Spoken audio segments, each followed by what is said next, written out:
Hello and welcome. मैं हूं ज्योति। आप देख रहे हैं चुनावी समर, जहां पर एक और ताजा अपडेट के साथ हम हाजिर हैं। ईवीएम हटने से हैदराबाद चुनावों में दिखा भाजपा का डर।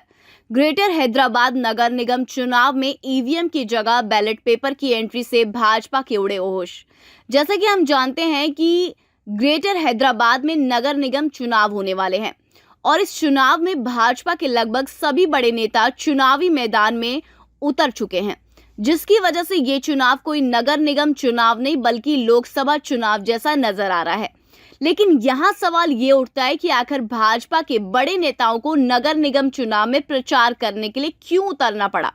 ऐसे में राजनीतिक जानकारों की नजर में इसकी सबसे बड़ी वजह यह है कि ये चुनाव ईवीएम से नहीं बल्कि बैलेट पेपर से लड़ा जा रहा है और जैसे ही चुनावों में बैलेट पेपर की एंट्री हो जाती है, वैसे ही भाजपा को अपनी हार दिखनी शुरू हो जाती है।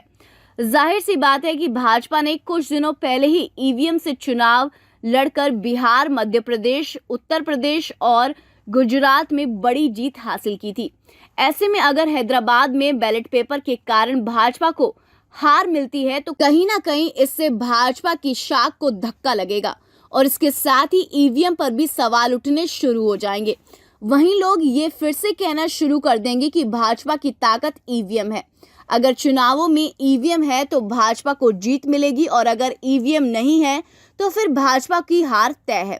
यानी कि बैलेट पेपर के डर से ग्रेटर हैदराबाद नगर निगम चुनाव में अमित शाह, योगी, जेपी नड्डा सभी चुनावी मैदान में उतर चुके हैं और अब इस चुनाव में सिर्फ मोदी की एंट्री बाकी है।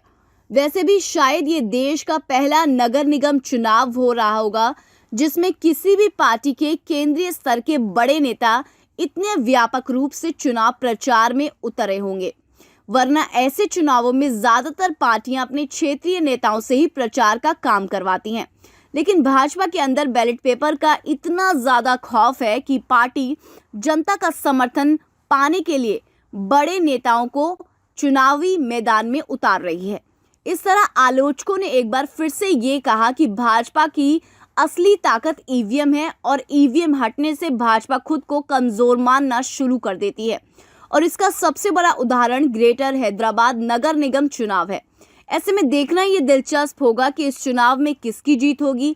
लेकिन जिस तरीके से भाजपा के दिग्गज नेता चुनाव मैदान में उतर चुके हैं, ऐसे में स्थिति में भले ही भाजपा को चुनावों में जीत मिल जाए, लेकिन इस चुनाव में इतना तो तय हो गया है कि चुनावों में ईवीएम के हटने से भाजपा हताश हो जाती है और पार्टी को चुनौती देना किसी के दल के लिए आसान हो जाता है।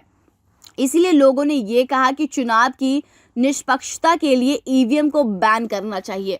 तो इस पर आपकी क्या राय है, आप प्लीज कमेंट सेक्शन में जरूर लिखें। Thank you so much. Keep watching today's for more news.